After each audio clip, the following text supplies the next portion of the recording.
সরকারের পতনের পর থেকেই ভারত বাংলাদেশের সম্পর্কে তিক্ততা এসেছে। প্রকাশ্যেই ভারতের জিনিস বর্জনের ডাক দিয়েছে বাংলাদেশের উগ্রবাদী নেতারা। প্রকাশ্যে পোড়ানো হয়েছে ভারতীয় দ্রব্য। ভারতকে বাদ দিয়ে পাকিস্তান থেকে জিনিসপত্র আমদানির কথাও ভেবেছে বাংলাদেশ। কিন্তু এদিন ইউনূস সম্ভবত বুঝে গিয়েছেন ভারত ছাড়া আর গতি নেই, তাই তিনি বলতে বাধ্য হন আর কোনো বিকল্প নেই। দুটি দেশ একে অপরের উপর নির্ভরশীল। সম্প্রতি কিছু প্রচারে দুই দেশের মধ্যে দ্বন্দ্ব তৈরি করেছে ঠিকই, তবে ভারতের সঙ্গে সুসম্পর্ক রাখতেই হবে।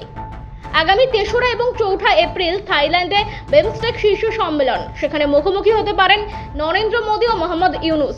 তার আগেই সম্পর্ক মজবুত করতে চাইছে ইউনূস। বিবিসি বাংলাকে দেওয়া এক সাক্ষাৎকারে বাংলাদেশের অন্তর্বর্তীকালীন সরকারের উপদেষ্টা ইউনূস একথা বলেন। সুর বদলে ইউনূসের বক্তব্য, বাংলাদেশ ভারতের সঙ্গে ভুল বোঝাবুঝি তৈরি করার চেষ্টা করছে। তিনি আরও বলেন, আমাদের সম্পর্ক সবসময় ভালো থাকবে, এখনো ভালো আছে এবং ভবিষ্যতেও ভালো থাকবে। বাংলাদেশ ও ভারতের মধ্যে ভালো সম্পর্ক থাকা ছাড়া আর কোনো উপায় নেই। ইউনূস বলেন, আমাদের সম্পর্ক এত ঘনিষ্ঠ, আমরা একে অপরের উপর এতটাই নির্ভরশীল, ঐতিহাসিক, রাজনৈতিক এবং অর্থনৈতিক দিক থেকে আমরা এত ঘনিষ্ঠ যে আমাদের বিচ্ছিন্ন করা যাবে না।